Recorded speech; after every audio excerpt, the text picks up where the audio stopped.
भारत माता की। भारत माता की। मेरे प्यारे देशवासियों, मेरे परिवारजन, आज वो शुभ घड़ी है जब हम देश के लिए मर मिटने वाले, देश की आजादी के लिए अपना जीवन समर्पित करने वाले, आजीवन संघर्ष करने वाले, फांसी के तख्त पर चढ़कर के भारत मां की जय के नारे लगाने वाले अनगिनत आजादी के दीवानों को नमन करने का ये पर्व है। उनका पुण्य स्मरण करने का पर्व है। आजादी के दीवानों ने आज हमें आजादी के इस पर्व में स्वतंत्रता की सांस लेने के लिए सौभाग्य दिया है। यह देश उनका ऋणी है। ऐसे हर महापुरुष के प्रति हम अपना श्रद्धा भाव व्यक्त करते हैं। मेरे प्यारे देशवासियों, आज जो महानुभाव राष्ट्र रक्षा के लिए और राष्ट्र निर्माण के लिए पूरी लगन से, पूरी प्रतिबद्धता के साथ देश की रक्षा भी कर रहे हैं, देश को नई ऊंचाई पर ले जाने का प्रयास भी कर रहे हैं। चाहे वो हमारा किसान हो, हमारा जवान हो, हमारे नौजवानों का हौसला हो, हमारी माताओं बहनों का योगदान हो, दलित हो, पीड़ित हो, शोषित हो, वंचित हो, अभावों के बीच भी स्वतंत्रता के प्रति उसकी निष्ठा, लोकतंत्र के प्रति उसकी श्रद्धा, ये पूरे विश्व के लिए एक प्रेरक घटना है। मैं आज ऐसे सभी को आदरपूर्वक नमन करता हूं। प्यारे देशवासियों, इस वर्ष और पिछले कुछ वर्षों से प्राकृतिक आपदा के कारण हम सबकी चिंता बढ़ती चली जा रही है। प्राकृतिक आपदा में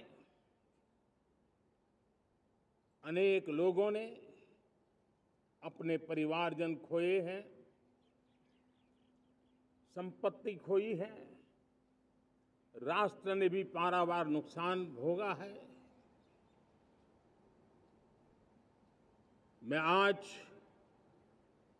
उन सब के प्रति अपनी संवेदना व्यक्त करता हूं और मैं उन्हें विश्वास दिलाता हूं कि यह देश इस संकट की घड़ी में उन सब के साथ खड़ा है।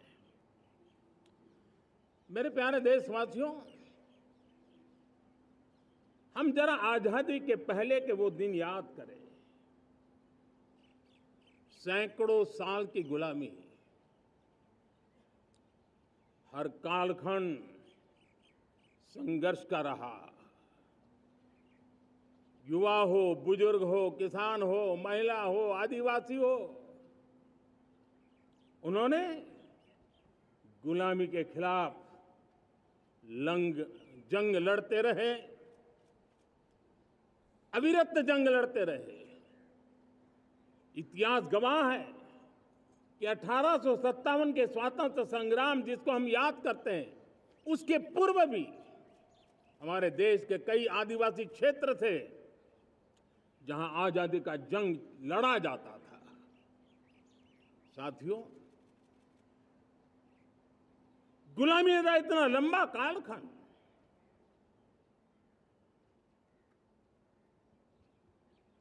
जुल्मी शासक, अपरंपार यातनाएं, सामान्य से सामान्य मानवीयों का विश्वास तोड़ने की हर तरकीब है। उसके बावजूद भी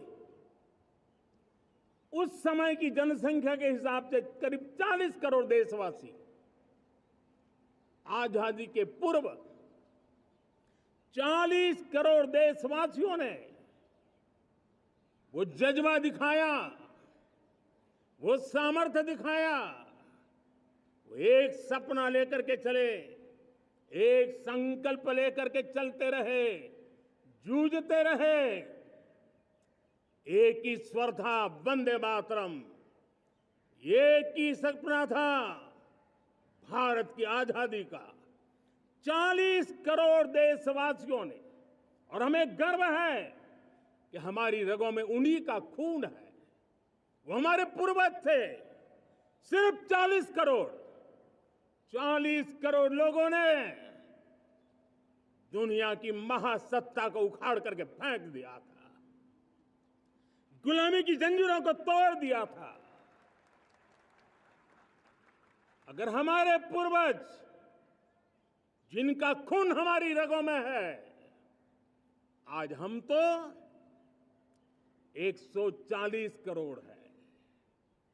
अगर 40 करोड़ गुलामी की बेड़ियों को तोड़ सकते हैं, अगर 40 करोड़ आजादी के सपने को पूर्ण कर सकते हैं, आजादी लेकर के रह सकते हैं, तो 140 करोड़ देश के मेरे नागरिक, 140 करोड़ मेरे परिवारजन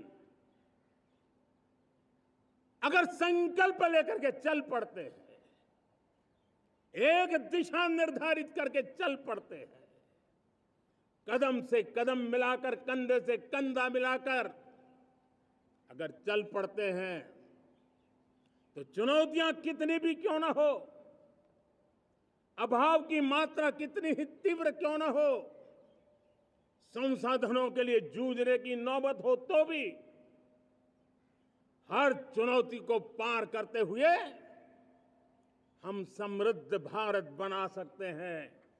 हम 2047 विकसित भारत का लक्ष्य प्राप्त कर सकते हैं। अगर 40 करोड़ देशवासी अपने पुरुषार्थ से, अपने समर्पण से, अपने त्याग से, अपने बलिदान से आजादी दे सकते हैं, आजाद भारत बना सकते हैं, तो 140 करोड़ देशवासी उसी भाव से समृद्ध भारत भी बना सकते हैं। साथियों, वो एक समय था जब लोग देश के लिए मरने के लिए प्रतिबद्ध थे और आजादी मिली थी। आज ये समय है देश के लिए जीने की प्रतिबद्धता का। अगर देश के लिए मरने की प्रतिबद्धता आजादी दिला सकती है, तो देश के लिए जीने की प्रतिबद्धता समृद्ध भारत भी बना सकती है।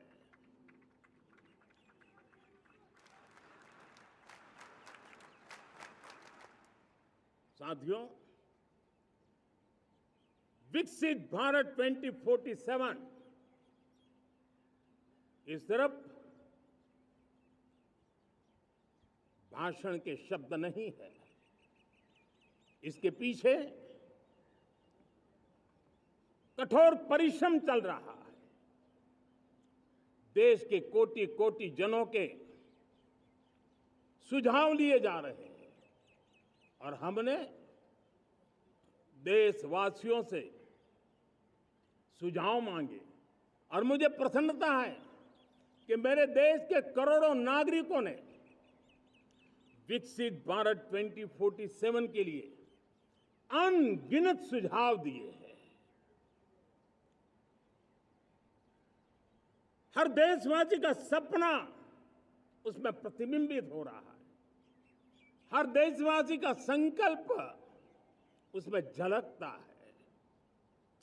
युवा हो, बुजुर्ग हो, गांव के लोग हो, शहर के लोग हो, किसान हो, कामदार हो, दलित हो, आदिवासी हो, पहाड़ों में रहने वाले लोग, शहरों में रहने वाले लोग हैं, हर किसी ने 2047 में जब देश आजादी का 100 साल मनाएगा तब तक विकसित भारत के लिए अनमोल सुझाव दिए हैं।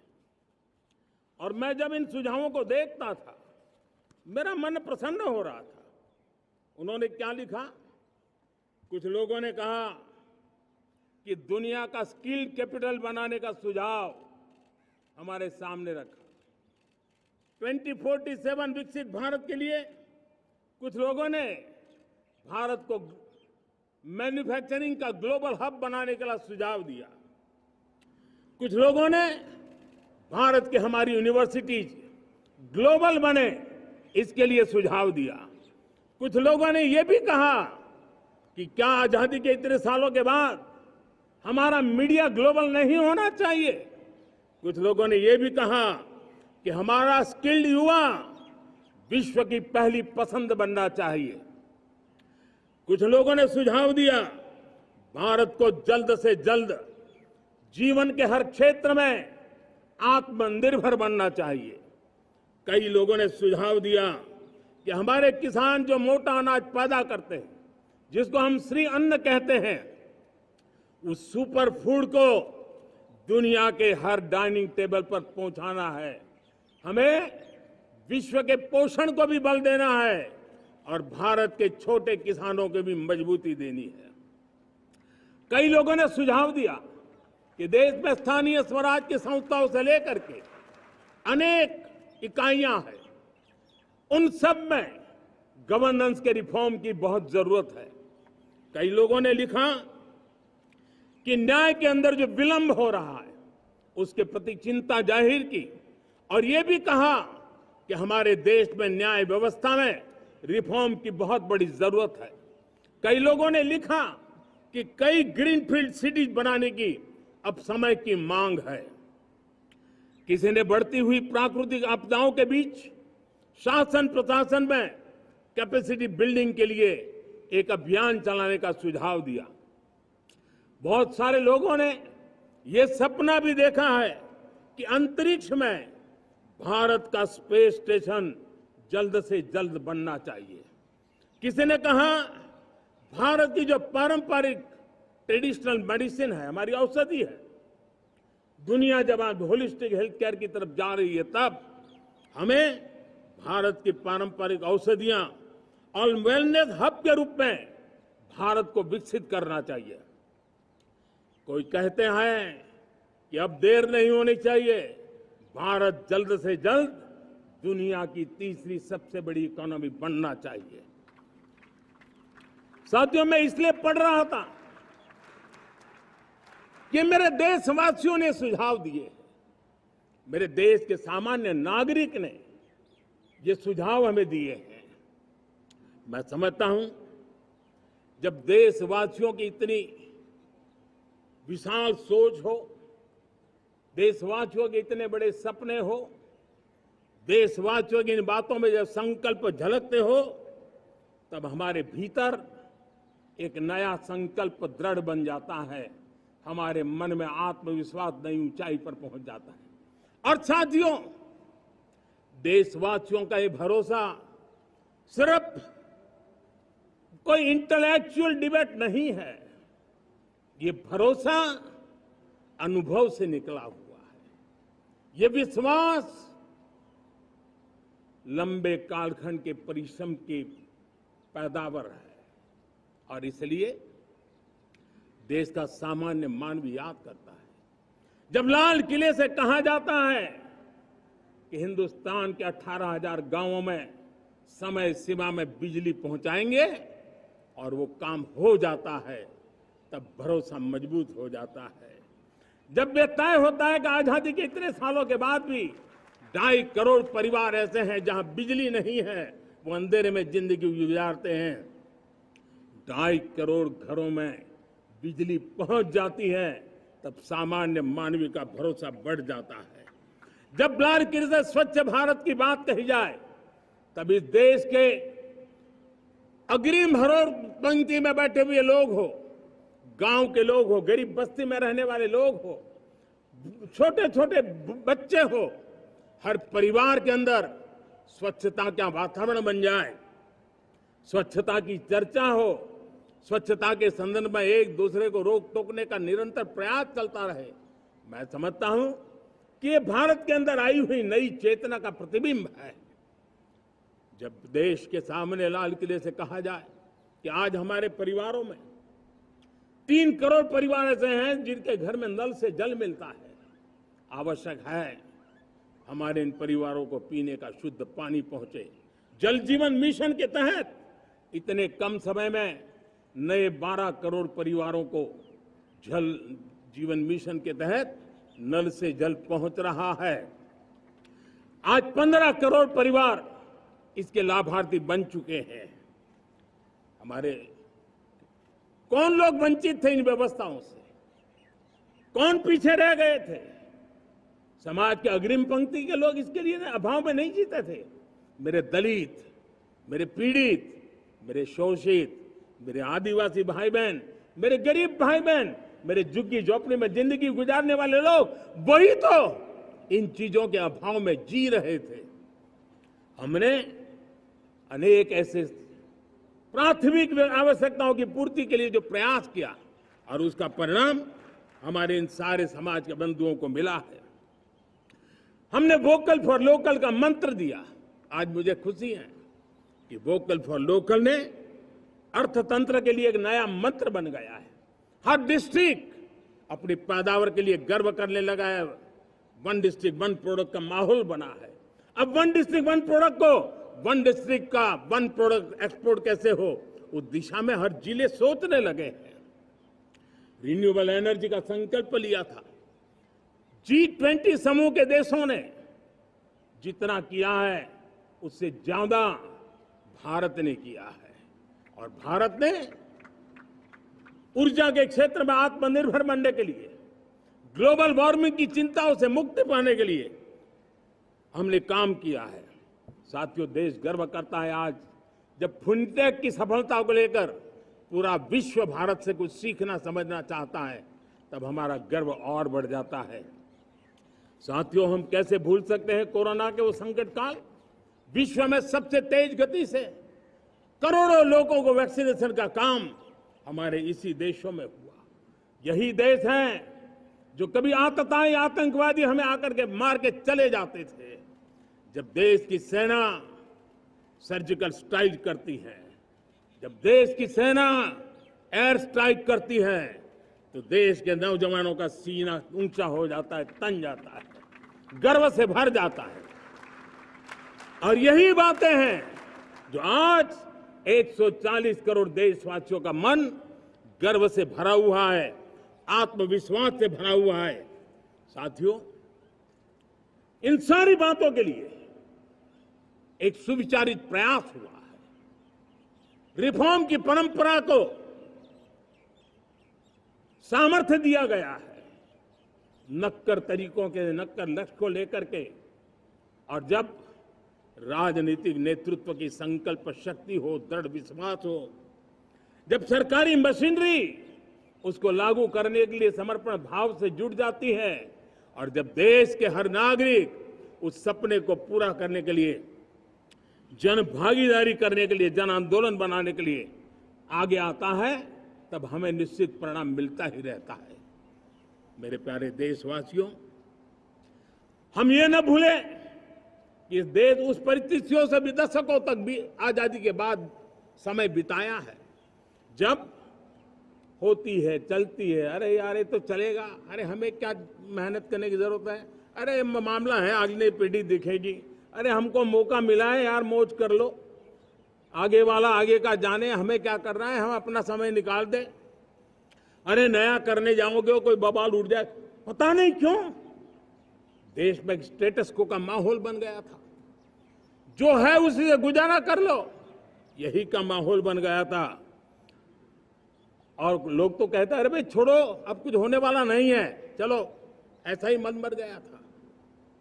हमें इस मानसिकता को तोड़ना था, हमें विश्वास से भरना था, और हमने उस दिशा में प्रयास किया। कई लोग तो कहते थे अरे भाई अगली पीढ़ी के लिए काम हम अभी से क्यों करें, हम तो आज का देखें।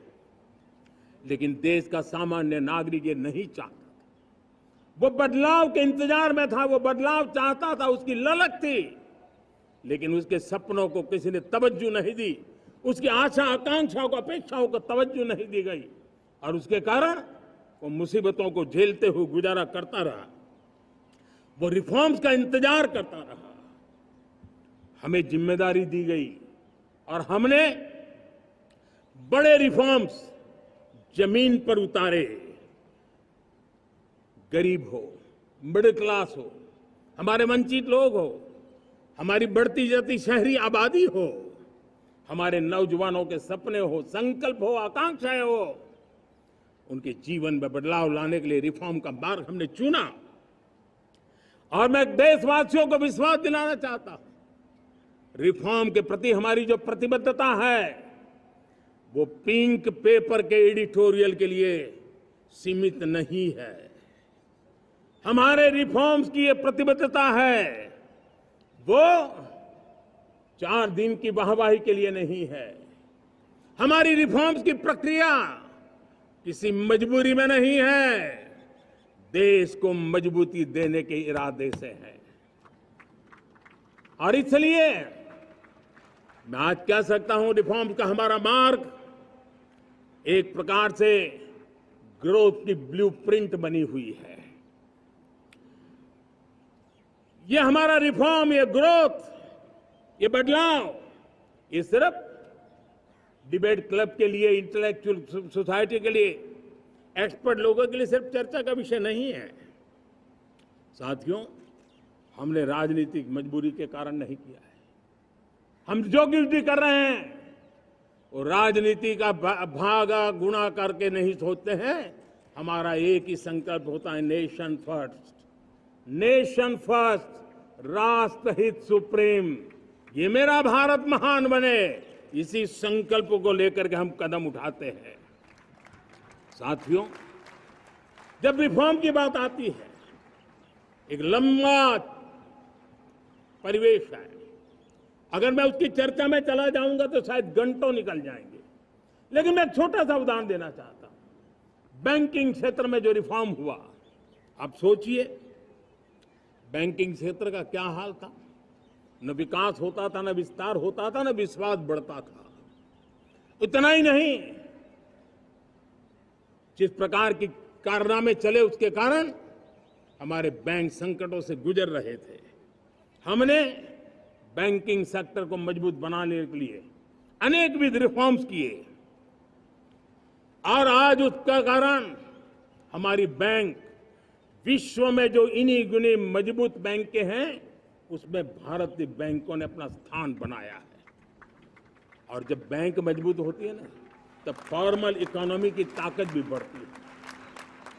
जब बैंक की व्यवस्था बन जाती है, जब सामान्य खास करके मध्यम वर्ग के परिवार की जो रिक्वायरमेंट होती है, उसको पूरा करने की सबसे बड़ी ताकत बैंकिंग सेक्टर में होती है।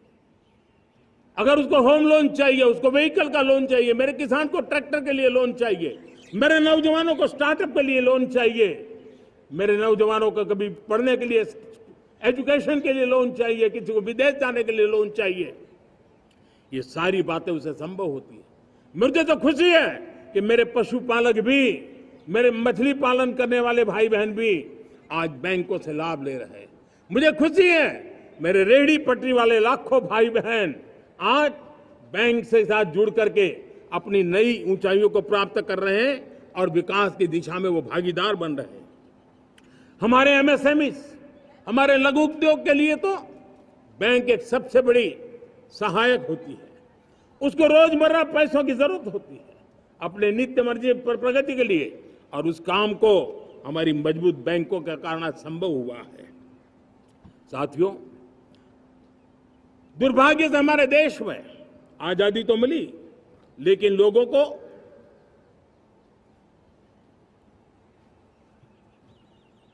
एक प्रकार से माई बाप कल्चर से गुजरना पड़ा।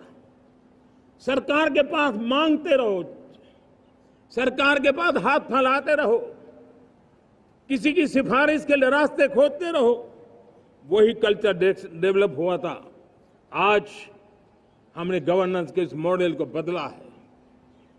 आज सरकार खुद लाभार्थी हितार्थी के पास जाती है। आज सरकार खुद उसके घर गैस का चूल्हा पहुंचाती है। आज सरकार खुद उसके घर पानी पहुंचाती है। आज सरकार खुद उसके घर बिजली पहुंचाती है। आज सरकार खुद उसको आर्थिक मदद दे करके विकास के नए आयामों को सर करने के लिए प्रेरित करती है, प्रोत्साहित करती है। आज सरकार खुद नौजवान के स्किल डेवलपमेंट के लिए अनेकविध कदम उठा रही है। साथियों, बड़े रिफॉर्म्स के लिए हमारी सरकार बहुत ही प्रतिबद्ध है और हम इसी के द्वारा देश में प्रगति की राह को चुनना चाहते हैं। साथियों, देश में नई व्यवस्थाएं बन रही है। देश को आगे ले जाने के लिए अनेकविध नीतियों को, अनेकविध पॉलिसीज को निरंतर बनाया जाए और नए सिस्टम पर देश का भरोसा भी बढ़ता रहता है, निरंतर बढ़ता रहता है। आज जो 20-25 साल का नौजवान है, जो 10 साल पहले जब 12-15 साल की उम्र का नौजवान था, उसने अपनी आंखों के सामने ये बदलाव देखा है। 10 साल के भीतर भीतर उसके सपनों को आकार मिला है, धार मिली है और उसके आत्मविश्वास में एक नई चेतना जगी है और वही देश का एक नया सामर्थ्य के रूप में उभरना है। आज विश्व भर में भारत की साख बढ़ी है, भारत के प्रति देखने का नजरिया बदला है। आज विश्व में युवाओं के लिए संभावनाओं के द्वार खुले हैं। रोजगार के अनगिनत नए अवसर जो शायद आजादी के इतने सालों के बाद भी नहीं आए थे, वो आज उनके दरवाजे पर दस्तक दे रहे हैं। संभावनाएं बढ़ती गई हैं, नए मौके बन रहे हैं। मेरे देश के युवाओं को अब धीरे धीरे चलने का इरादा नहीं है। मेरा देश का नौजवान इंक्रीमेंटल प्रगति में विश्वास नहीं करता। मेरा देश का नौजवान छलांग मारने के मूड में है। वो छलांग मार के नई सिद्धियों को प्राप्त करने के मूड में है। मैं कहना चाहूंगा, भारत के लिए गोल्डन एरा है। वैश्विक परिस्थितियों की तुलना में भी देखें, ये गोल्डन एरा है। ये हमारा स्वर्णिम कालखंड है। मेरे प्यारे देशवासियों, ये अवसर हमें जाने नहीं देना है। ये मौका हमें जाने नहीं देना चाहिए और इसी मौके को पकड़ करके अपने सपने और संकल्पों को लेकर के चल पड़ेंगे तो हम देश की स्वर्णिम भारत की जो अपेक्षा और हमें विकसित भारत का 2047 का लक्ष्य हम पूरा करके रहेंगे। हम सदियों की बेड़ियों को तोड़ करके निकले हैं। आज टूरिज्म का क्षेत्र हो, एमएसएमई का क्षेत्र हो, एजुकेशन हो, हेल्थ सेक्टर हो, ट्रांसपोर्ट सेक्टर हो, खेती और किसानी का सेक्टर हो, हर सेक्टर में एक नया आधुनिक सिस्टम बन रहा है। हम विश्व की बेस्ट प्रैक्टिसेस को भी आगे देख रखते हुए हम हमारे देश की परिस्थितियों के अनुसार आगे बढ़ना चाहते हैं। हर सेक्टर में आधुनिकता की जरूरत है, नएपन की जरूरत है, टेक्नोलॉजी को जोड़ने की जरूरत है और हर सेक्टर में हमारी नई नीतियों के कारण इन सारे क्षेत्रों में एक नया सपोर्ट मिल रहा है, नई ताकत मिल रही है। हमारे सारे अवरोध हटे, हमारी बंदी से दूर हो, हम पूरे सामर्थ्य के साथ चल पड़े, खिल उठे, सपनों को पा करके रहे, सिद्धि को हम अपने निकट देखें, हम आत्मसात करें, उस दिशा में हम चलना है। अब आप देखिए कितना बड़ा बदलाव रहा है। मैं एकदम जमीनी स्तर की बात करूं, विमेन सेल्फ हेल्प ग्रुप आज 10 साल में हमारे 10 करोड़ बहनें वीमेन सेल्फ हेल्प ग्रुप में जुड़ी है। 10 करोड़ नई बहनें हैं। हमें गर्व हो रहा है कि हमारे सामान्य परिवार की गांव की 10 करोड़ महिलाएं आर्थिक रूप से आत्मनिर्भर बन रही हैं। और जब महिला आर्थिक रूप से आत्मनिर्भर बनती हैं, तब परिवार की निर्णय प्रक्रिया की हिस्सेदार बनती हैं, एक बहुत बड़ी सामाजिक परिवर्तन की गारंटी लेकर के आती है। मुझे गर्व है इस बात पर, लेकिन साथ साथ मुझे गर्व इस बात का भी है कि हमारे सीईओ आज दुनिया भर के अंदर अपनी धाक जमा रहे हैं। भारत के हमारे सीईओ विश्व भर में अपनी धाक जमा रहे हैं। हमारे लिए खुशी की बात है कि एक तरफ मेरे सीईओ दुनिया भर में नाम कमा रहे हैं, भारत का नाम बढ़ा रहे हैं, तो दूसरी तरफ विमेन सेल्फ हेल्प ग्रुप से 1 करोड़ मेरी सामान्य परिवार की माताएं बहनें लखपति दीदी बनती है। मेरे लिए ये भी उतना ही गर्व की बात है।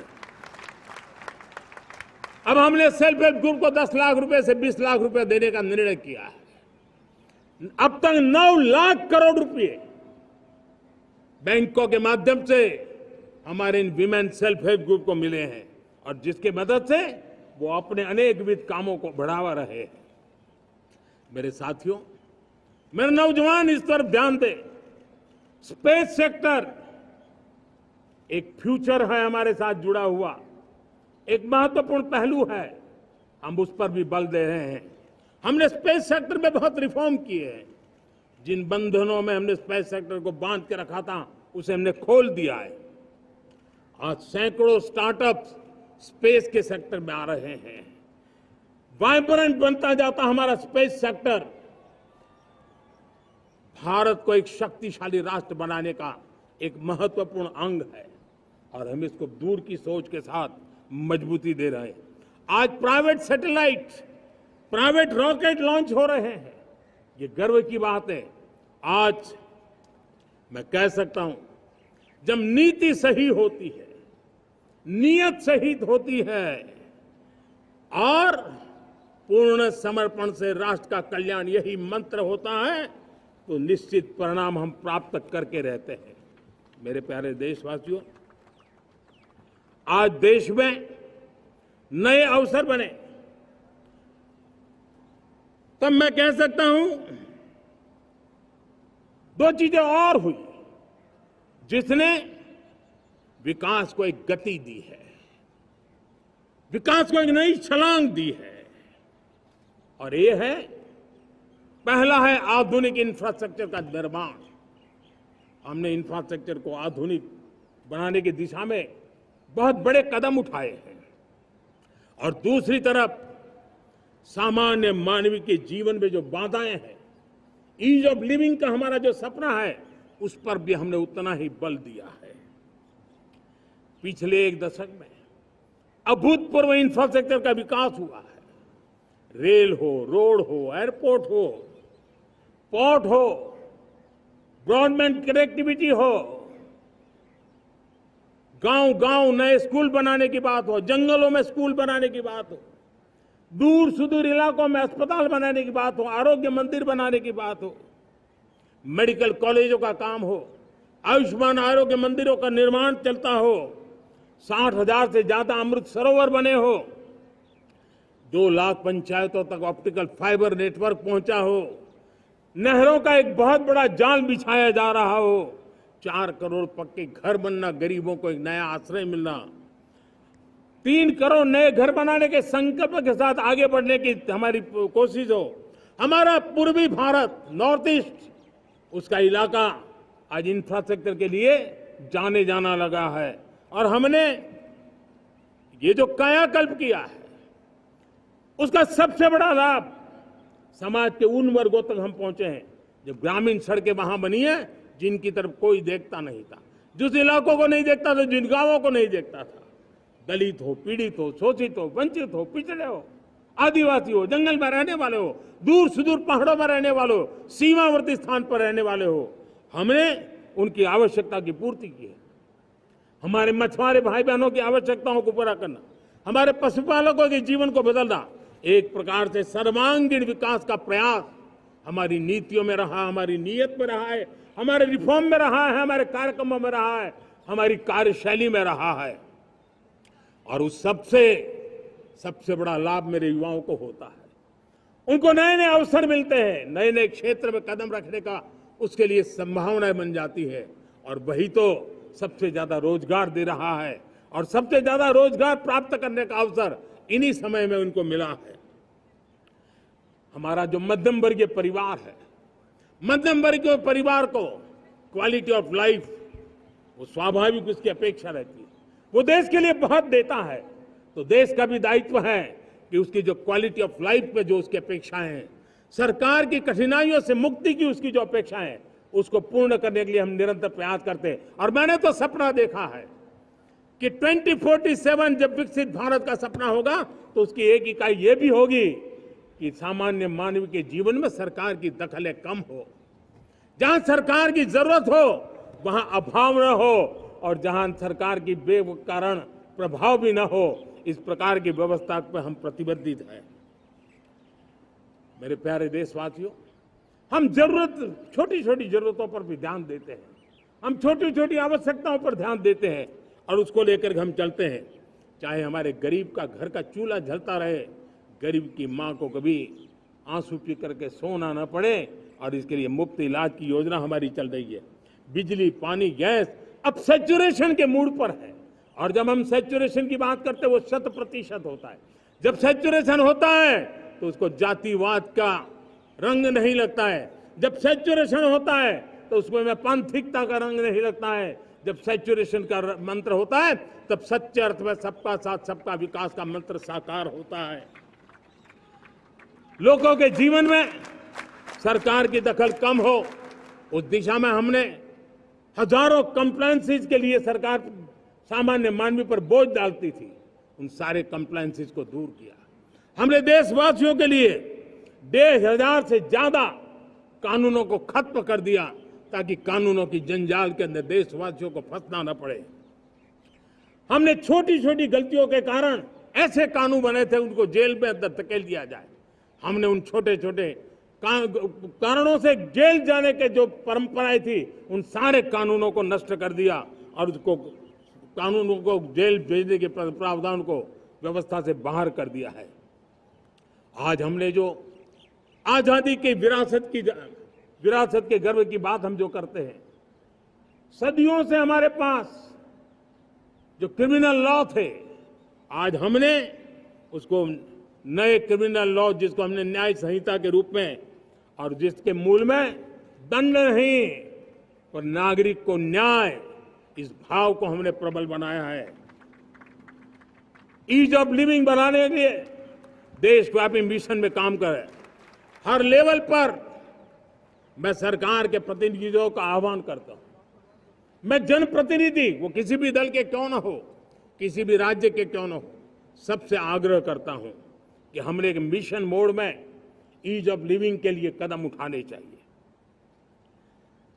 मैं हमारे युवाओं को, प्रोफेशनल्स को, सबको मैं कहना चाहता हूं, आप अपने स्थान पर जहां पर आपको छोटी छोटी दिक्कतें होती है, आप उसके सॉल्यूशन को लेकर के सरकार को चिट्ठी लिखते रहिए।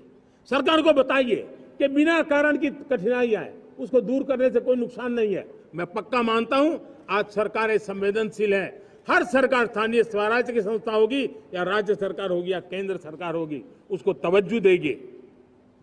गवर्नेंस में रिफॉर्म्स, ये हमें विकसित भारत 2047 के सपने के लिए हमने उसको जोर लगा करके आगे बढ़ाना होगा, ताकि सामान्य मानवी के जीवन में अवकाश ही अवकाश पैदा हो, रुकावटें खत्म होती चली जाए। नागरिकों का डिग्निटी ऑफ सिटीजन, नागरिकों के जीवन में सम्मान मिले। डिलीवरी के संबंध में कभी किसी को ये कहने की मोहब्बत ना आया कि ये तो मेरा हक था कि मुझे मिला नहीं, उसको खोजना न पड़े। सरकार के गवर्नेंस में डिलीवरी सिस्टम को और मजबूती चाहिए। आप देखिए, देश में जब हम रिफॉर्म की बात करते हैं, आज देश में करीब 3 लाख संस्थाएं काम कर रही है, चाहे पंचायत हो, नगर पंचायत हो, नगर पालिका हो, महानगर पालिका हो, यूटी हो, स्टेट हो, डिस्ट्रिक्ट हो, केंद्र, छोटी मोटी 3 लाख करीब करीब इकाइयां हैं। अगर ये हमारे 3 लाख इकाइयों को मैं आज आह्वान करता हूं कि अगर आप साल में अपने स्तर पर जिन चीजों की जरूरत है सामान्य मानव के लिए 2 रिफॉर्म करें। ज्यादा नहीं कह रहा हूं मेरे साथियों, एक पंचायत हो, एक राज्य सरकार हो, कोई विभाग हो, सिर्फ 1 साल में 2 रिफॉर्म और उसको जमीन पर उतारें। आप देखिए, हम देखते ही देखते 1 साल में करीब करीब 25-30 लाख रिफॉर्म कर सकते हैं। जब 25-30 लाख रिफॉर्म हो जाए तब सामान्य मानवीय का विश्वास कितना बढ़ जाएगा, उसकी शक्ति राष्ट्र को नई ऊंचाई पर ले जाने में कितनी काम आएगी। और इसलिए हम अपने स्तर पर होती है चलती से मुक्ति पाकर के बदलावों के लिए आगे आए, हिम्मत के साथ आगे आए। और सामान्य मानवीय की जरूरत, छोटी छोटी जरूरत होती है, पंचायत लेवल पर भी वो मुसीबतें झेल रहा है, उन मुसीबतों से हम मुक्ति दिलाएं तो मुझे पक्का विश्वास है कि हम सपनों को पार कर सकते हैं। मेरे प्यारे देशवासियों, आज देश आकांक्षाओं से भरा हुआ है। हमारे देश का नौजवान नई सिद्धियों को चूमना चाहता है, नए नए शिखरों पर वो कदम रखना चाहता है। और इसलिए हमारी कोशिश है हर सेक्टर में कार्य को हम गति दें, तेज गति दें। और उसके द्वारा पहले हम हर सेक्टर में नए अवसर पैदा करें। दूसरा, ये बदलती हुई व्यवस्थाओं के लिए जो सपोर्टिव इंफ्रास्ट्रक्चर चाहिए, उन इंफ्रास्ट्रक्चर पर हम बदलाव के मजबूती देने की दिशा में काम करें। और तीसरी बात है, नागरिकों की मूलभूत सुविधाओं के विषय में हम प्राथमिकता दें, उसको बल दें। इन तीनों भारत में एक एस्पिरेशनल सोसाइटी का निर्माण किया है और उसके परिणाम स्वरूप आज समाज खुद एक विश्वास से भरा हुआ है। हमारे देशवासियों की आकांक्षा है, उनके एस्पिरेशंस, हमारे नौजवानों की ऊर्जा, हमारे देश के सामर्थ्य के साथ जोड़ करके हम आगे बढ़ने की एक ललक लेकर के चल रहे हैं। मुझे विश्वास है रोजगार और स्वरोजगार नए रिकॉर्ड के अवसर पर हम काम किया है। प्रति व्यक्ति आज आय दोगुनी करने में हम सफल हुए हैं। ग्लोबल ग्रोथ में भारत का योगदान बड़ा है। भारत का एक्सपोर्ट लगातार बढ़ रहा है। विदेशी मुद्रा भंडार लगातार बढ़ा हुआ है, पहले से 2 गुना पहुंचा है। ग्लोबल संस्थानों का भारत के प्रति भरोसा बढ़ा है। मुझे विश्वास है भारत की दिशा सही है, भारत की गति तेज है और भारत के सपनों में सामर्थ्य है। लेकिन इन सबके साथ संवेदनशीलता का हमारा मार्ग हमारे लिए ऊर्जा में एक नई चेतना भरता है। मम भाव हमारे कार्य की शैली है। समभाव भी चाहिए, मम भाव भी चाहिए, उसको लेकर के हम चल रहे हैं। साथियों, मैं जब कोरोना काल को याद करता हूं, कोरोना की वैश्विक महामारी के बीच सबसे तेजी से इकोनॉमी को बेहतर बनाने वाला कोई देश है तो वो देश भारत है। तब लगता है कि हमारी दिशा सही है। जब जात पात मत पंथ ऊपर उठकर हर घर तिरंगा फहराया जाता है, तब लगता है देश की दिशा सही है। आज पूरा देश तिरंगा है, हर घर तिरंगा है। न कोई जात है, न कोई पात है, न कोई ऊंच है, न कोई नीच है, सभी भारतीय है। यही तो हमारी दिशा की ताकत है। जब हम 25 करोड़ लोगों को गरीबी से बाहर निकालते हैं, तब हमारा विश्वास पक्का हो जाता है कि हमने गति को बराबर मेंटेन किया है, और सपनों को साकार करना अब दूर नहीं है। जब 100 से अधिक आकांक्षी जिले अपने अपने राज्य के अच्छे जिलों की स्पर्धा कर रहे हैं, बराबरी करने लगे हैं, तो हमें लगता है कि हमारी दिशा और गति दोनों सामर्थ्यवान है। जब हमारे उन आदिवासी साथियों को वो मदद मिलती है, पीएम जनमन के द्वारा उनको जो योजनाएं पहुंची थी, आबादी बहुत छोटी है, लेकिन बहुत दूर सुदूर इलाकों में छुटपुट परिवार रहते हैं, हमने उनको खोज के निकाला है, उनके लिए चिंता की है। तब लगता है कि संवेदनशीलता से जब काम करते हैं तब संतोष कितना मिलता है।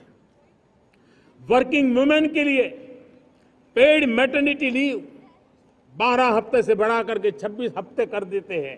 तब सिर्फ नारी का सम्मान ही करते इतना नहीं है, नारी के प्रति संवेदनशील भाव से निर्णय करते इतना नहीं, लेकिन उसके गोद में जो बच्चा पला है ना, उसको एक उत्तम नागरिक बनाने के लिए मां की जो जरूरत है उसमें सरकार रुकावट न बने, इस संवेदनशील भावना से उस निर्णय को हम करते हैं।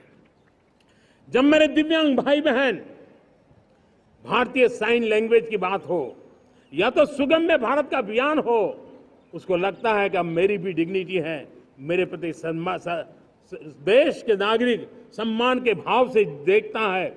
और पैरालंपिक में तो हमारे खिलाड़ी नई नई ताकत दिखाने लगे हैं।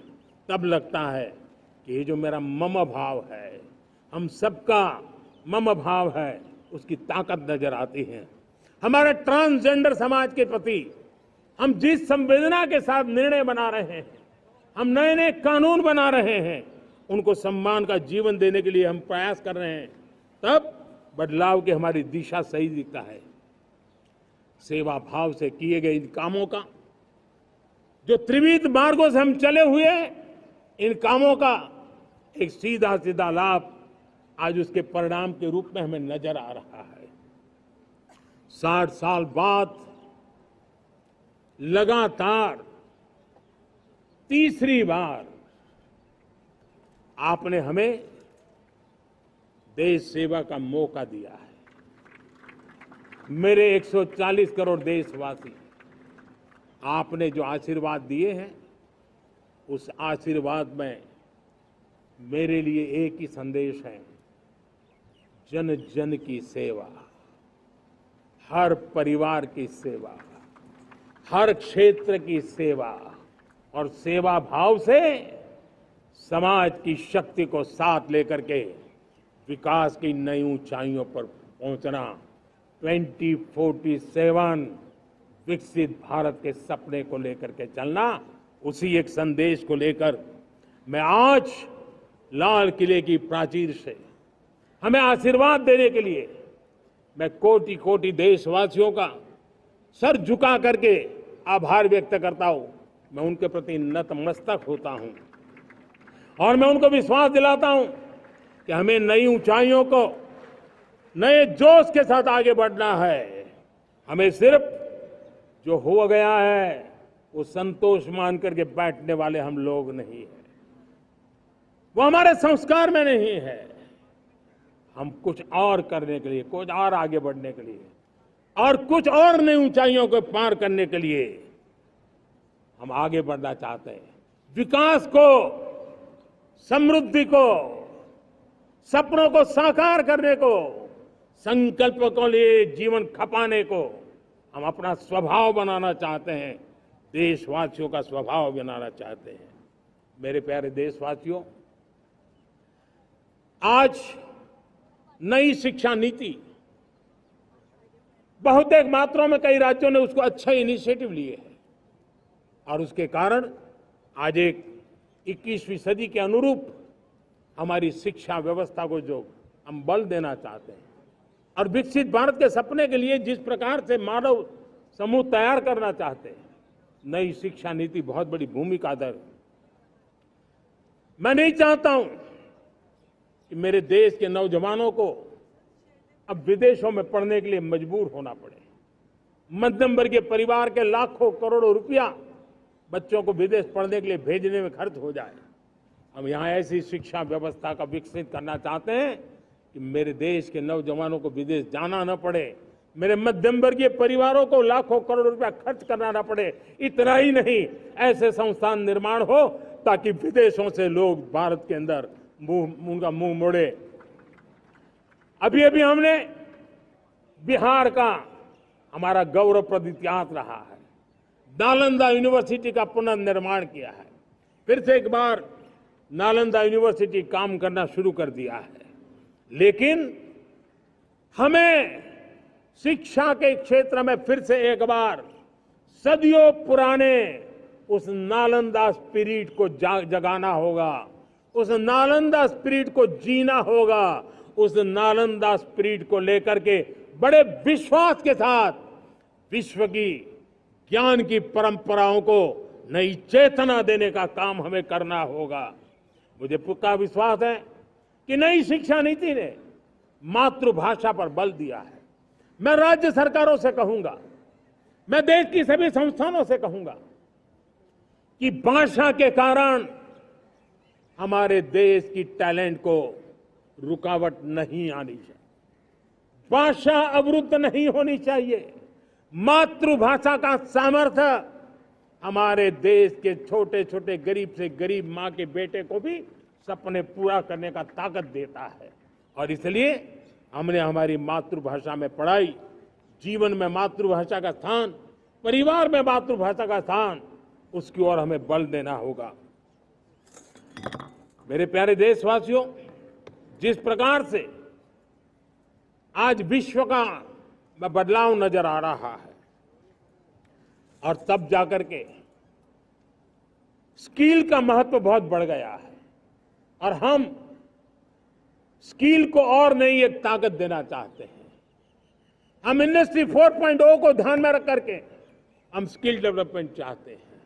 हम जीवन के हर क्षेत्र में, हम एग्रीकल्चर सेक्टर में भी कैपेसिटी बिल्डिंग करने के लिए स्किल डेवलपमेंट चाहते हैं। हम तो हमारा सफाई का क्षेत्र हो, उसमें भी एक नए स्किल डेवलपमेंट की ओर बल देना चाहते हैं। और हम स्किल इंडिया प्रोग्राम को बहुत व्यापक रूप से इस बार लेकर के आए हैं।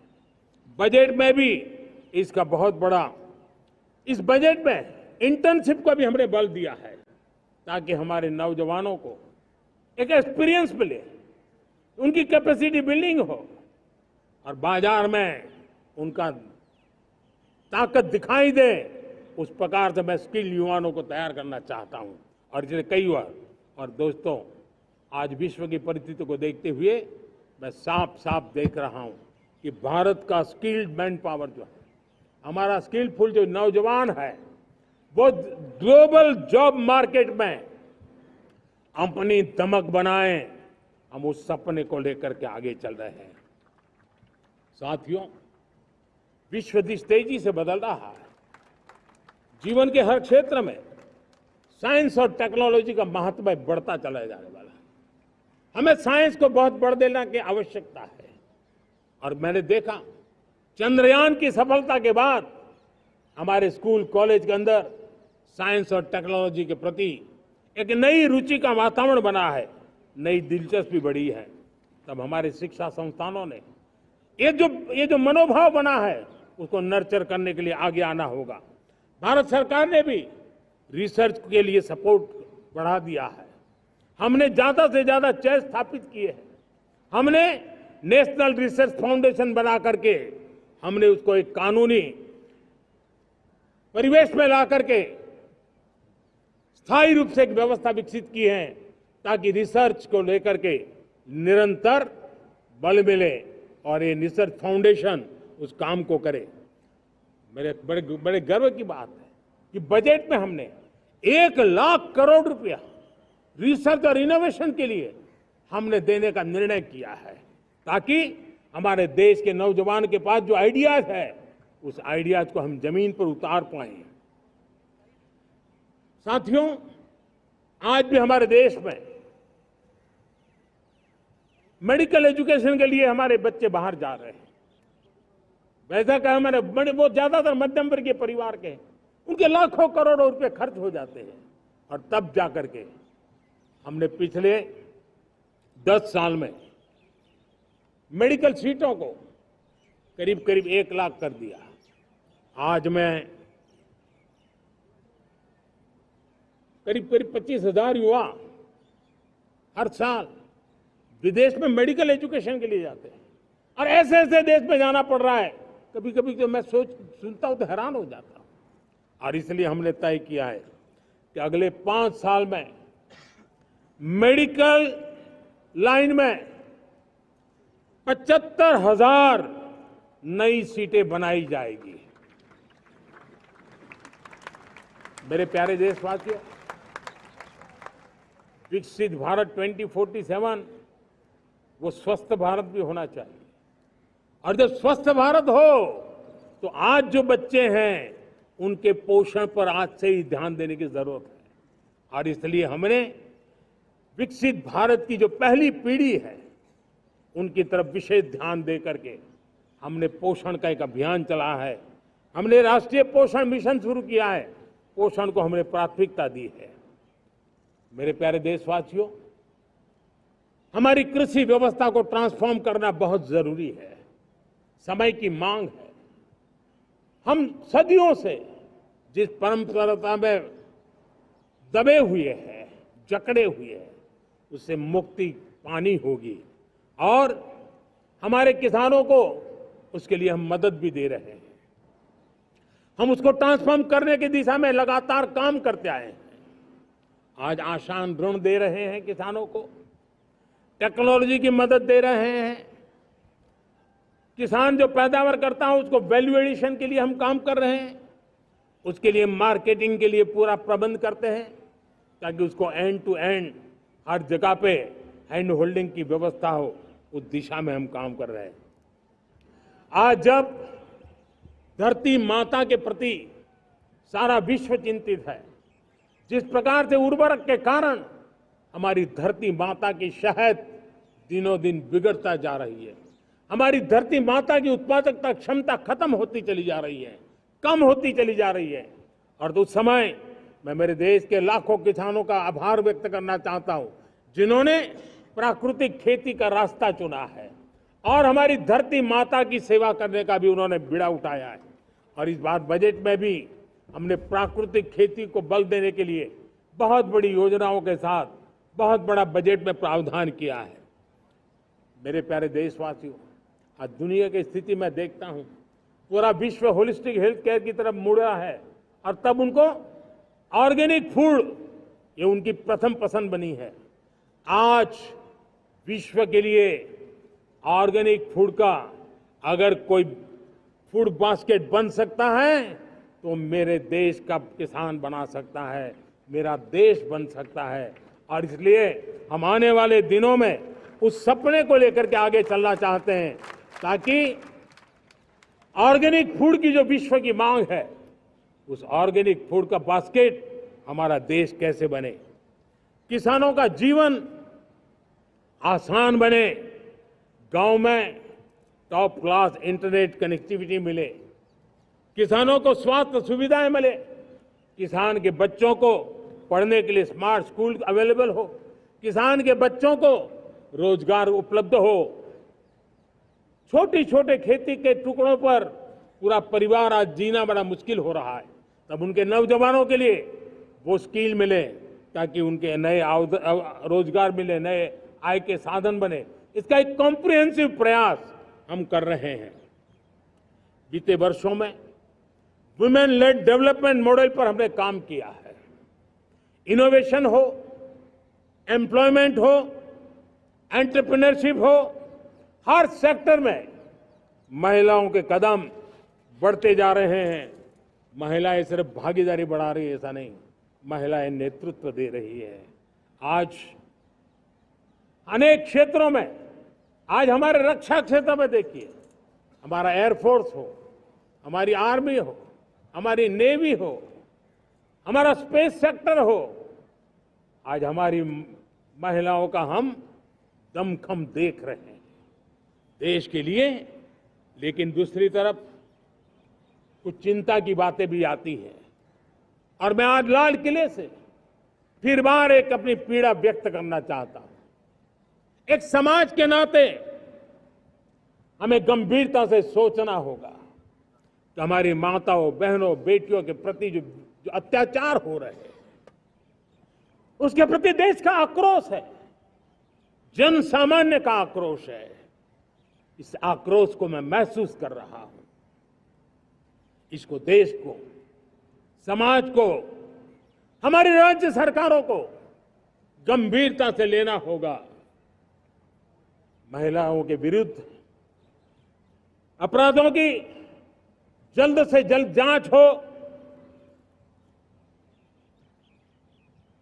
राक्षसी कृत्य करने वालों को जल्द से जल्द कड़ी सजा हो, वो समाज में विश्वास पैदा करने के लिए जरूरी है।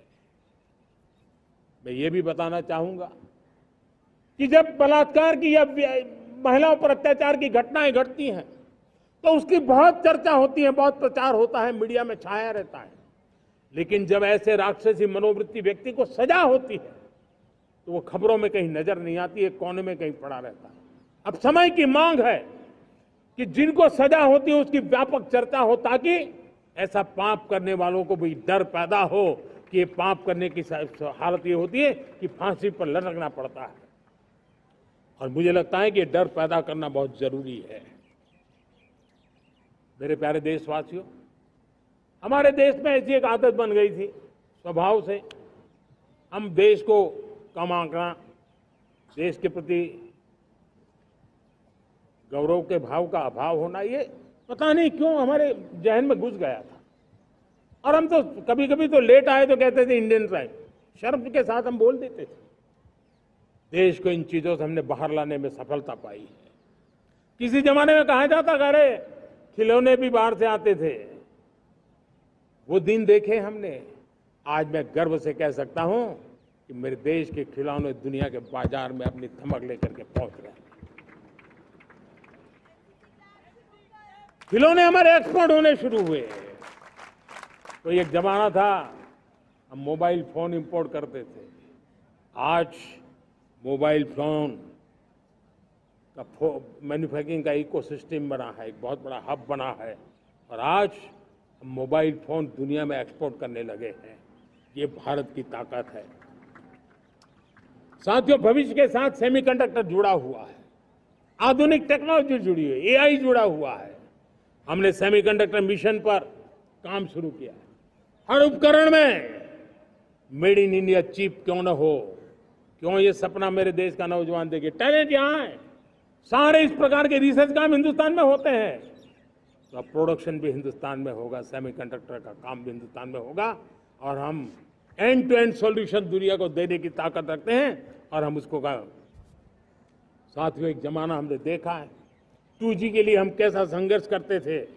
आज हर उपकरण में हम देख रहे हैं, हम तेजी से आगे बढ़े, और 5G जिस तेजी से पूरे देश में रोल आउट हुआ, हिंदुस्तान के करीब करीब सभी क्षेत्रों में 5G पहुंच गया। वो विश्व में तेज गति से 5G पहुंचाने में हम आगे रहे। और देश साथियों, मैंने कहा हम रुकने वाले नहीं हैं। 5G पे रुक जाना हमें मंजूर नहीं है। हम 6G पर अभी से मिशन मोड में काम कर रहे हैं, और विश्व में हम उसमें भी अपनी धमक जमाएंगे, ये मैं विश्वास से कहता हूं। मेरे प्यारे साथियों, डिफेंस सेक्टर, हमारी आदत हो गई थी डिफेंस बजट कितना ही क्यों न हो, लेकिन कभी को सोचता नहीं था कि डिफेंस बजट बढ़ा तो जाता कहां है। डिफेंस बजट विदेशों से खरीदी में चला जाता था। अब हम चाहते हैं हम आत्मनिर्भर बने, और मैं हमारी डिफेंस फोर्सेस का हृदय से धन्यवाद करता हूं। उन्होंने हजारों ऐसी चीजें लिस्ट कर दी है।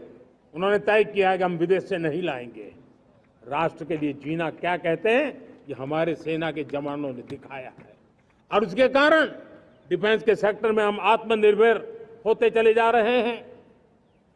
आज डिफेंस मैन्युफैक्चरिंग में भारत की पहचान बनी है, और मैं आज खुशी से कह सकता हूं कि जो देश कभी डिफेंस की हर छोटी मोटी चीज बाहर से लाता था, आज धीरे धीरे दुनिया के कई देशों में हम जो डिफेंस के इक्विपमेंट मैन्युफैक्चर कर रहे हैं वो हम एक्सपोर्ट करने लगे हैं। दुनिया में डिफेंस हब मैन्युफैक्चरिंग हब के रूप में हम धीरे धीरे उभर रहे हैं। हम मैन्युफैक्चरिंग क्षेत्र को बढ़ावा देना चाहते हैं क्योंकि रोजगार के लिए सर्वाधिक आवश्यक है। आज पीएलआई स्कीम को बहुत बड़ी सफलता मिली है। एफडीआई रिफॉर्म्स, उसने भी हमें बहुत बड़ी ताकत दी है। एमएसएमईज को बहुत बड़ा बल मिला है, नई व्यवस्थाएं विकसित हुई है और उसके कारण हमारा मैन्युफैक्चरिंग सेक्टर, हम दुनिया का एक मैन्युफैक्चरिंग हब बने। जिस देश के पास इतनी नौजवान शक्ति हो, जिस देश के अंदर ये सामर्थ्य हो, हम मैन्युफैक्चरिंग की दुनिया में भी इंडस्ट्री 4.0 में हम बहुत बड़ी ताकत के साथ आगे जाना चाहते हैं। और इसके लिए आवश्यक स्किल डेवलपमेंट, उस पर भी हमने बल दिया है। और स्किल डेवलपमेंट में भी हमने नए मॉडल तय किए हैं। हमने जन भागीदारी को जोड़ा है ताकि तुरंत रिक्वायरमेंट के अनुसार स्किल डेवलपमेंट हम कर सके। और मुझे विश्वास है, मैं लाल किले की प्राचीर से कह रहा हूं, वो दिन दूर नहीं होगा जो भारत इंडस्ट्रियल मैन्युफैक्चरिंग का हब होगा, दुनिया उसकी तरफ देखती होगी। आज विश्व की बहुत बड़ी कंपनियां भारत में निवेश करना चाहती हैं। ये चुनाव के बाद मैंने देखा, मेरे तीसरे कार्यकाल में जितने लोग मुझसे मिलने के लिए मांग कर रहे हैं वो ज्यादातर निवेशक लोग हैं, विश्व भर के निवेशक हैं। वो आना चाहते हैं, भारत में निवेश करना चाहते हैं। ये एक बहुत बड़ा गोल्डन अपॉर्चुनिटी है। मैं राज्य सरकारों से आग्रह करता हूं कि आप निवेशकों को आकर्षित करने के लिए स्पष्ट नीति निर्धारित कीजिए, गुड गवर्नेंस का आश्वासन दीजिए, लॉ एंड ऑर्डर सिचुएशन के लिए उनको भरोसा दीजिए। हर राज्य एक तंदुरुस्त स्पर्धा में आगे आए। राज्य के बीच निवेशकों को खींचने के लिए स्पर्धा होनी चाहिए, निवेशकों को लिए, ताकि उनके राज्य में निवेशक आएंगे, उनके राज्य के नौजवानों को स्थानीय रूप से अवसर मिलेगा, रोजगार का अवसर मिलेगा। नीतियों में परिवर्तन लाना चाहिए तो ग्लोबल रिक्वायरमेंट के अनुसार नीतियों को राज्यों ने परिवर्तित करना चाहिए। लैंड की आवश्यकता है तो राज्यों ने लैंड बैंक बनानी चाहिए। गुड गवर्नेंस सिंगल पॉइंट पर काम करने के लिए राज्य जितने प्रोएक्टिव होंगे, जितने ज्यादा प्रयास करेंगे, जो निवेशक आ रहे हैं वो कभी भी वापस नहीं जाएंगे।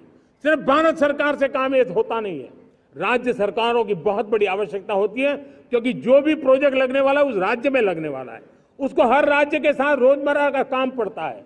और इसलिए मैं राज्यों से आग्रह करूंगा कि जब विश्व पूरा भारत की तरफ आकर्षित हो रहा है, विश्व पूरा भारत में निवेश करने के लिए प्रतिबद्ध हो रहा है, तब ये हमारा दायित्व बनता है कि हमारी पुरानी आदतें छोड़ करके स्पष्ट नीति के साथ हम आगे आए। देखिए, आपको परिणाम अपने राज्य में दिखाई देगा और आपका राज्य भी चमक उठेगा, ये मैं आपको विश्वास देता हूं। साथियों, भारत अपनी बेस्ट क्वालिटी के लिए पहचानी जाए, ये बहुत जरूरी है। अब विश्व के लिए हमें डिजाइन ऑफ इंडिया का क्षेत्र, डिजाइन इन इंडिया, इस पर हमने बल देना है। हमें कोशिश करनी है अब इंडियन स्टैंडर्ड इंटरनेशनल स्टैंडर्ड बनने चाहिए। इंडियन स्टैंडर्ड इंटरनेशनल स्टैंडर्ड बनेंगे तब हमारी हर चीज को सहजता से मोहर लग जाएगी। और ये हमारे प्रोडक्शन की क्वालिटी पर निर्भर करेगा, हमारी सेवा की क्वालिटी पर निर्भर करेगा, हमारे अप्रोच की क्वालिटी पर निर्भर करेगा। और इसलिए हमें क्वालिटी पर बल देकर के आगे बढ़ना है। हमारे पास टैलेंट है, डिजाइन के क्षेत्र में हम दुनिया को बहुत कुछ नया दे सकते हैं। डिजाइन इन इंडिया, इस आह्वान को लेकर के हमें अब आगे चलना है। Design in India and design for the world, इस सपने को लेकर के चलना है। मैं देख रहा हूं गेमिंग की दुनिया का बहुत बड़ा मार्केट खड़ा हुआ है, लेकिन आज भी गेमिंग की दुनिया पर प्रभाव, खास करके उन खेलों को बनाने वाले लोग, प्रोडक्ट करने वाले लोग, विदेशी कमाई होती। भारत के पास बहुत बड़ी विरासत है, हम गेमिंग की दुनिया में बहुत नई टैलेंट को लेकर के आ सकते हैं। विश्व के हर बच्चे को हमारे देश के बनी हुई गेमिंग की ओर आकर्षित कर सकते हैं। मैं चाहता हूं कि भारत के बच्चे, भारत के नौजवान, भारत के आईटी प्रोफेशनल्स, भारत के एआई के प्रोफेशनल्स वे गेमिंग की दुनिया को लीड करें। खेलने में नहीं, गेमिंग की दुनिया में हमारे प्रोडक्ट पूरे विश्व में पहुंचने चाहिए और पूरी दुनिया में हमारे एनिमेटर्स काम कर सकते हैं। एनिमेशन की दुनिया में हम अपनी दाग जमा सकते हैं। हम उस दिशा में काम करें। मेरे प्यारे देशवासियों, आज विश्व के अंदर ग्लोबल वार्मिंग, क्लाइमेट चेंज हर क्षेत्र में चिंता और चर्चा का विषय रहता है। भारत ने उस दिशा में काफी कदम उठाए हैं।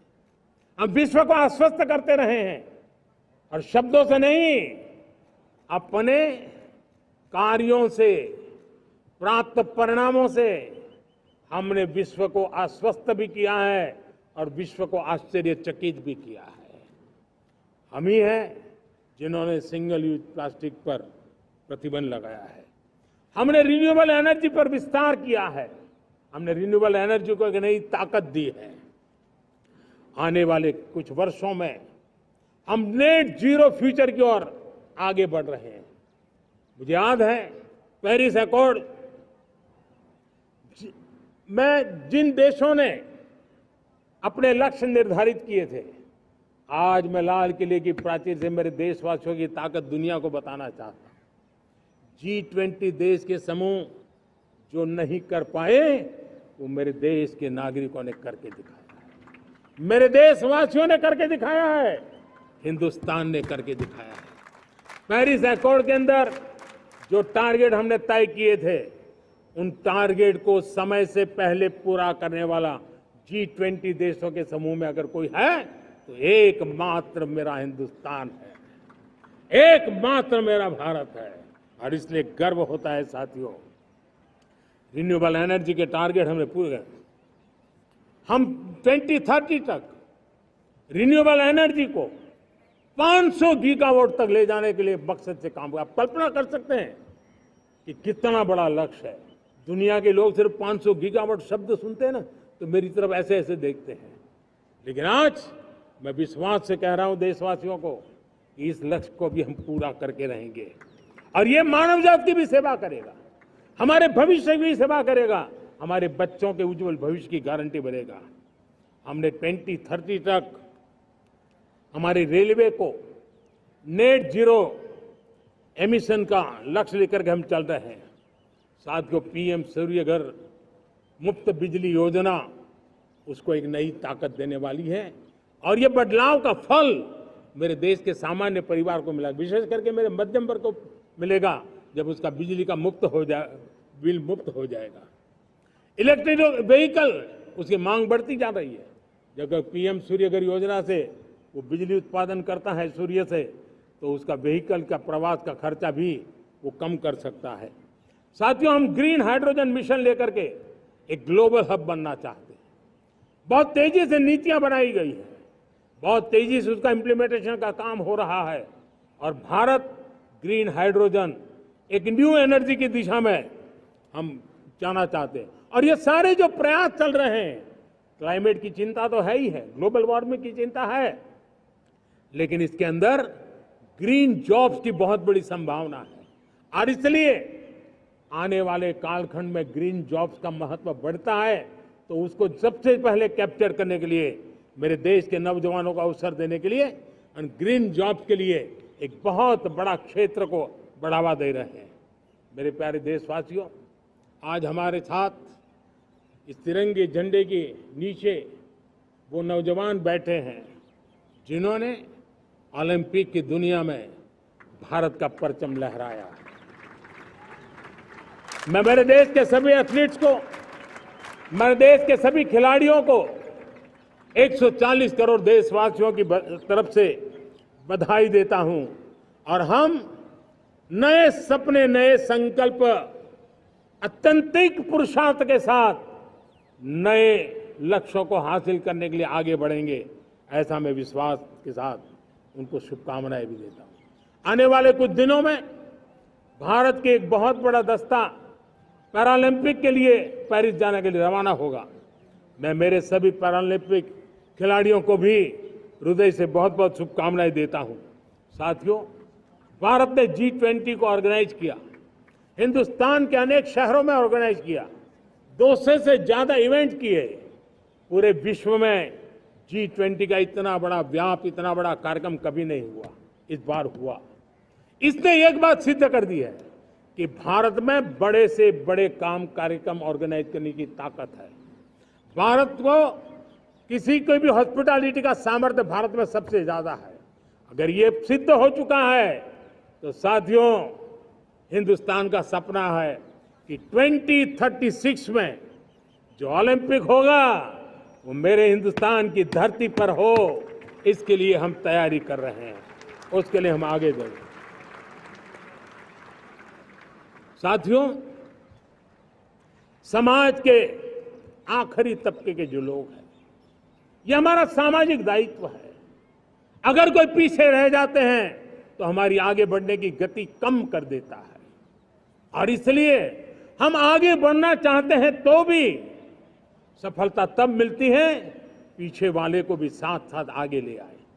और इसलिए हम सबका दायित्व बनता है कि हमारे समाज में आज भी जो क्षेत्र पीछे रह गए हैं, जो समाज पीछे रह गए हैं, जो लोग पीछे रह गए हो, हमारे छोटे छोटे किसान हो, हमारे जंगलों में रहने वाले मेरे आदिवासी भाई बहन हो, हमारी माताएं बहनें हो, हमारे मजदूर हो, हमारे श्रमिक साथी हो, हमारे कामगार लोग हो, इन सबको हमें बराबरी में लाने के लिए, हमारे बराबर लाने के लिए भरपूर प्रयास करना है। लेकिन अब गति पकड़ गई है, अब लंबे दिन तक हमें वो करना नहीं पड़ेगा। बहुत जल्द वो हमारे पास पहुंच जाएंगे, हमारी बराबरी में आ जाएंगे, हमारी ताकत बहुत बढ़ जाएगी, और बड़ी संवेदना के साथ हमें इस काम को करना है। और इसके लिए एक बहुत बड़ा अवसर आ रहा है।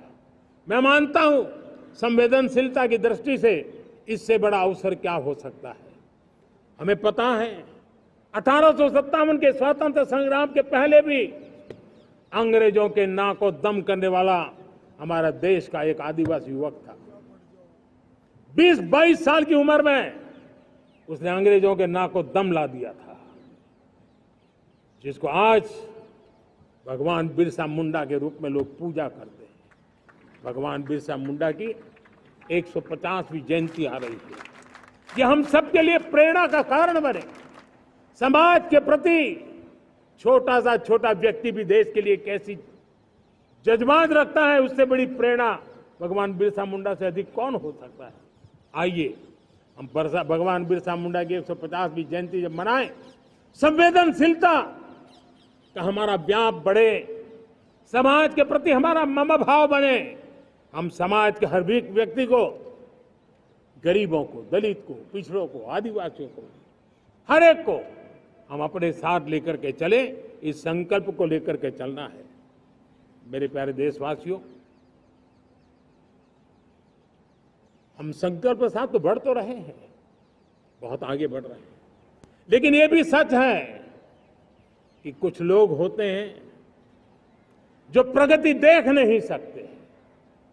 कुछ लोग होते हैं जो भारत का भला सोच नहीं सकते हैं। जब तक खुद का भला न हो तब तक उनको किसी का भला अच्छा नहीं लगता है। ऐसी विकृत मानसिकता से भरे हुए लोगों की कमी नहीं होती है। देश को ऐसे लोगों से बचना होगा।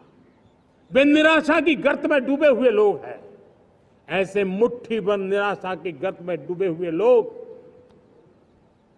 जब उनके गोद में विकृति पलती है तब वो विनाश का कारण बन जाती है, सर्वनाश का कारण बन जाती है, एनार्की का मार्ग ले लेती है, और तब देश को इतनी बड़ी हानि हो जाती है जिसकी भरपाई करने में हमें नए सिरे से मेहनत करनी पड़ती है।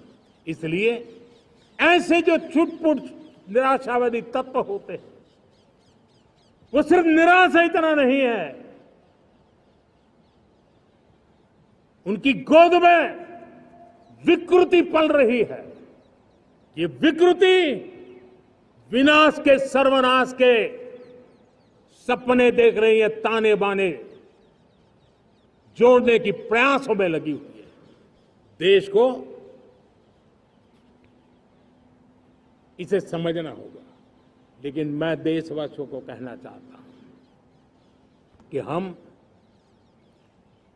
हमारी नेक नीयत से, हमारी ईमानदारी से, राष्ट्र के प्रति हमारे समर्पण से हम सारी परिस्थितियों के बावजूद भी विपरीत मार्ग पर जाने वालों के लिए भी उनके भी दिल जीत करके हम देश को आगे बढ़ने के हमारे संकल्प में कभी भी पीछे नहीं हटेंगे, ये मैं विश्वास दिलाना चाहता हूं।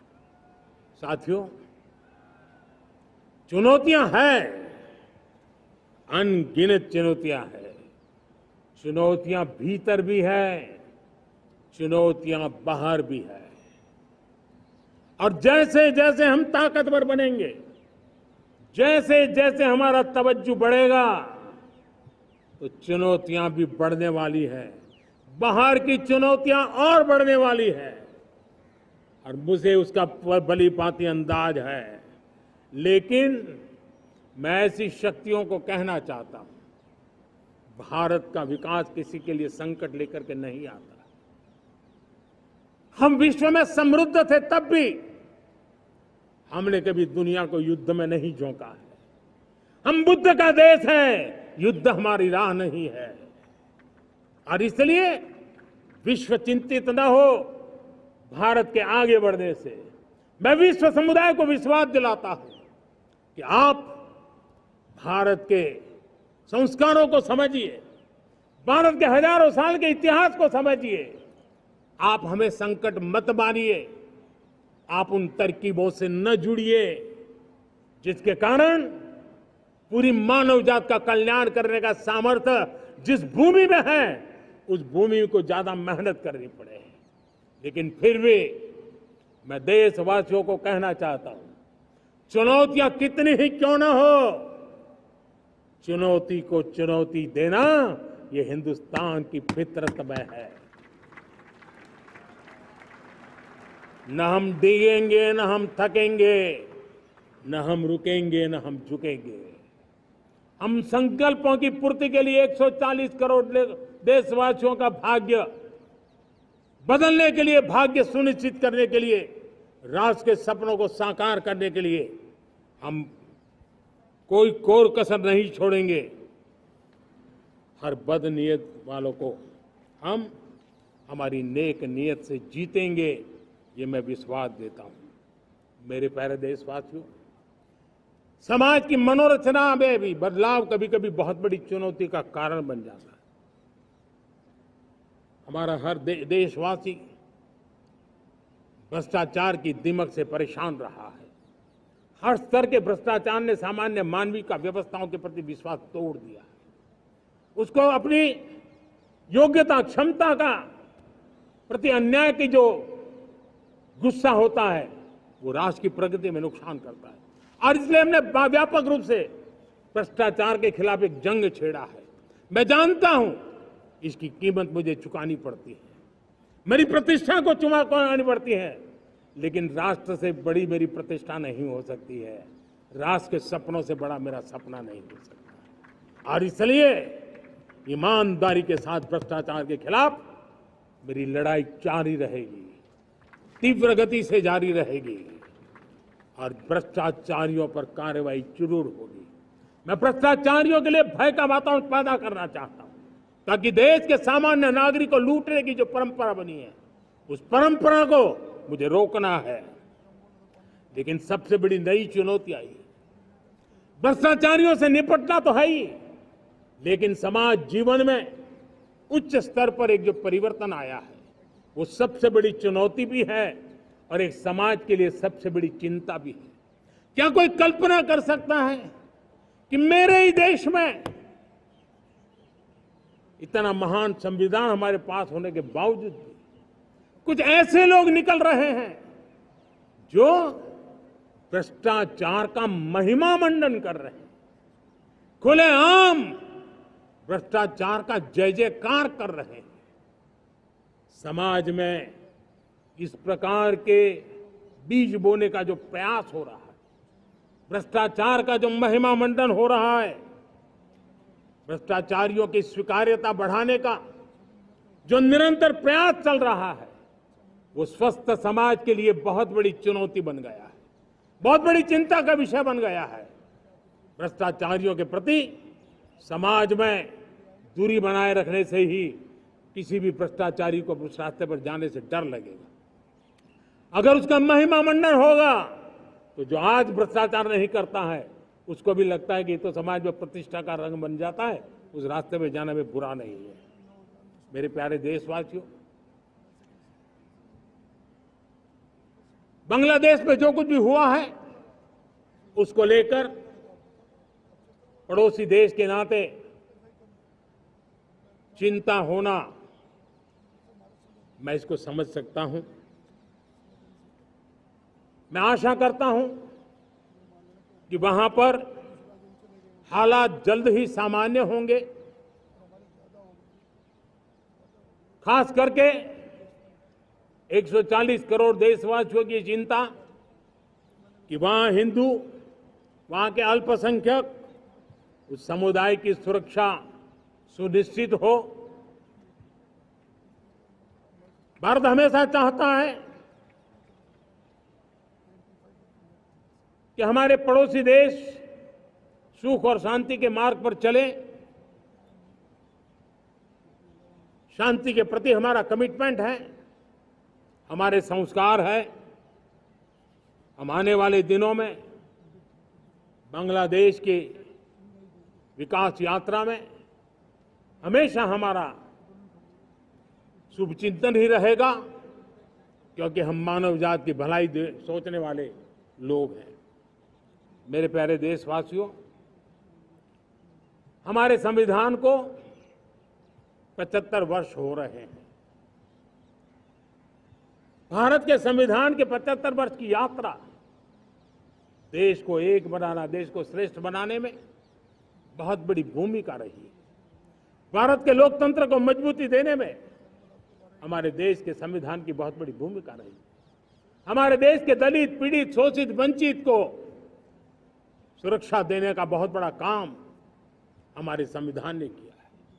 अब जब संविधान के 75 वर्ष हम मनाने जा रहे हैं, तब हम देशवासियों ने संविधान में निर्दिष्ट कर्तव्य के भाव पर बल देना बहुत जरूरी है। और जब मैं कर्तव्य की बात करता हूं, तब मैं सिर्फ नागरिकों पर बोझ बनाना नहीं चाहता। कर्तव्य केंद्र सरकार के भी है, कर्तव्य केंद्र सरकार के हर मुलाजिम के भी है, कर्तव्य राज्य सरकारों के भी है, राज्य सरकार के हर मुलाजिम के हैं, कर्तव्य हर स्थानीय स्वराज संस्था के हैं, चाहे पंचायत हो, नगर पालिका हो, महानगर पालिका हो, तहसील हो, जिला हो, हर किसी के कर्तव्य है। लेकिन साथ साथ 140 करोड़ देशवासियों की कर्तव्य है। अगर हम सब मिल करके अपने कर्तव्यों का निर्वाह करेंगे तो हम अपने आप औरों के अधिकारों की रक्षा करने के लिए निमित्त बनेंगे। और जब कर्तव्य का पालन होता है तब अधिकारों की रक्षा निहित होती है, उसके लिए कोई अलग से प्रयास करने की जरूरत नहीं पड़ जाती।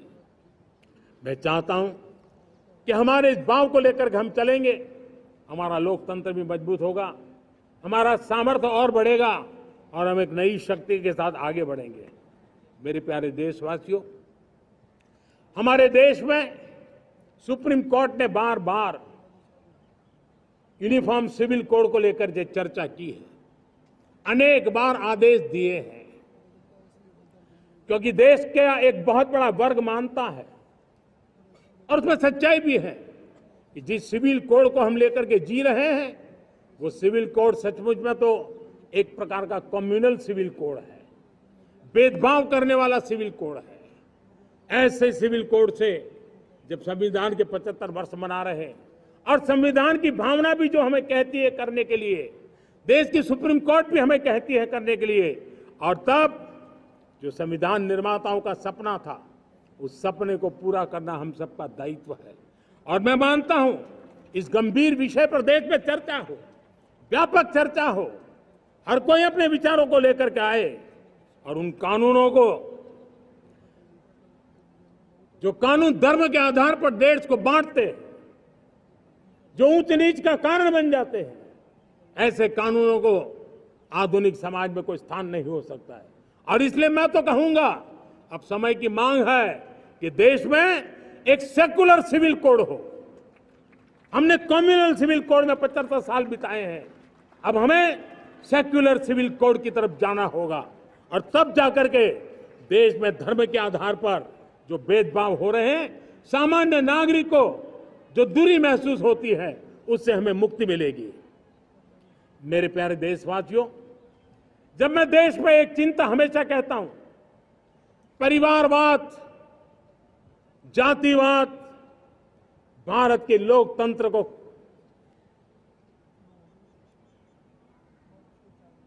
बहुत नुकसान कर रहा है। देश को, लोक राजनीति को हमें परिवारवाद और जातिवाद से मुक्ति दिलानी होगी। आज मैं देख रहा हूं मेरे सामने जो नौजवान है, उसमें लिखा हुआ है माय भारत, जिस संगठन का नाम है उसकी चर्चा लिखी है, यहाँ बहुत बढ़िया तरीके से लिखा हुआ है। माय भारत के अनेक मिशन है। एक मिशन ये भी है कि हम जल्द से जल्द देश में राजनीतिक जीवन में जनप्रतिनिधि के रूप में 1 लाख ऐसे नौजवानों को आगे लाना चाहते हैं। शुरुआत में 1 लाख नौजवानों को आगे लाना चाहते हैं, जिनके परिवार में किसी का भी कोई राजनीतिक बैकग्राउंड न हो, जिसके माता पिता भाई बहन चाचा मामा मामी कभी भी राजनीति में नहीं रहे, किसी भी पीढ़ी में नहीं रहे, ऐसे होनहार नौजवानों को फ्रेश ब्लड 1 लाख, चाहे वो पंचायत में आए, चाहे नगर पालिका में आए, चाहे जिला परिषदों में आए, चाहे विधानसभा में आए, लोकसभा में आए, 1 लाख नए नौजवान, कोई भी प्रकार का पूर्व का राजनीतिक इतिहास उनके परिवार का ना हो, ऐसे फ्रेश लोग राजनीति में आए ताकि जातिवाद से मुक्ति मिले, परिवारवाद से मुक्ति मिले, लोकतंत्र को समृद्धि मिले। और जरूरी नहीं है कि एक दल में जाए, उनको जो पसंद हो उस दल में जाए, उस दल में जाकर के वो जनप्रतिनिधि बनकर के आगे आए। देश तय करके चले कि आने वाले दिनों में 1 लाख ऐसे नौजवान जो परिवार राजनीति से दूर दूर का संबंध नहीं है, ऐसे फ्रेश ब्लड आएंगे तो सोच भी नहीं आएगी, सामर्थ्य भी नहीं आएगा, लोकतंत्र समृद्ध होगा। और इसलिए हमें इस दिशा में आगे होना है। और मैं चाहूंगा कि देश ने बार बार चुनाव इस देश की प्रगति में रुकावट बन रहे हैं, गतिरोध पैदा कर रहे हैं। आज कोई भी योजना को चुनाव के साथ जोड़ देना आसान हो गया है, क्योंकि हर 3 महीने 6 महीने कहीं न कहीं चुनाव चल रहा है। कोई भी योजना जाहिर करोगे आप तो मीडिया में देखेंगे, चुनाव आया तो फलाना हो गया, चुनाव आया तो फलाना हो गया। हर काम को चुनाव के रंग से रंग दिया गया है। और इसलिए देश में व्यापक चर्चा हुई है, सभी राजनीतिक दलों ने अपने विचार रखे हैं। एक कमेटी ने बहुत बढ़िया अपना रिपोर्ट तैयार किया है। 1 नेशन 1 इलेक्शन के लिए देश को आगे आना होगा। मैं लाल किले से तिरंगे की साक्षी में देश के राजनीतिक दलों से आग्रह करता हूं, देश के संविधान को समझने वाले लोगों से आग्रह करता हूं कि भारत की प्रगति के लिए, भारत के संसाधनों का सर्वाधिक उपयोग जन सामान्य के लिए हो, उसके लिए 1 नेशन 1 इलेक्शन के सपने को साकार करने के लिए हमें आगे आना चाहिए। मेरे प्यारे देशवासियों, भारत का स्वर्णिम कालखंड है। 2047 विकसित भारत, ये हमारी प्रतीक्षा कर रहा है। बाधाएं, रुकावटें, चुनौतियां, उसको परास्त करके एक दृढ़ संकल्प के साथ ये देश चलने के लिए प्रतिबद्ध है। और साथियों, मैं साफ देख रहा हूं, मेरे विचारों में कोई झिझक नहीं है, मेरे सपनों के सामने कोई पर्दा नहीं है। मैं साफ साफ देख सकता हूं कि यह देश 140 करोड़ देशवासियों के परिश्रम से, हमारे पूर्वजों का खून हमारी रगों में है। अगर वो 40 करोड़ लोग आजादी के सपनों को पूर्ण कर सकते हैं तो 140 करोड़ देशवासी समृद्ध भारत के सपने को साकार कर सकते हैं। 140 करोड़ देशवासी विकसित भारत के सपने को साकार कर सकते हैं। और मैंने पहले भी कहा था कि मेरे तीसरे टर्म में देश तीसरी इकोनॉमी तो बनेगा ही, लेकिन मैं 3 गुना काम करूंगा, 3 गुना तेज गति से काम करूंगा, 3 गुना व्यापकता से काम करूंगा, ताकि देश के लिए जो सपने हैं वो बहुत निकट में पूरे हो।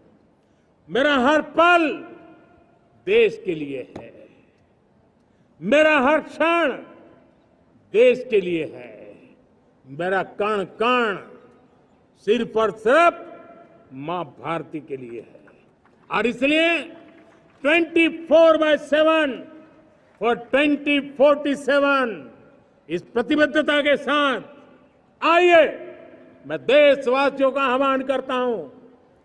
हमारे पूर्वजों ने जो सपने देखे थे, उन सपनों को हम संकल्प बनाए, अपने सपनों को जोड़े, अपने पुरुषार्थ को जोड़े, और 21वीं सदी जो भारत की सदी है, उस सदी में स्वर्णिम भारत बना के रहें, उसी सदी में हम विकसित भारत बना के रहें और उन सपनों को पूरा करते हुए आगे बढ़े।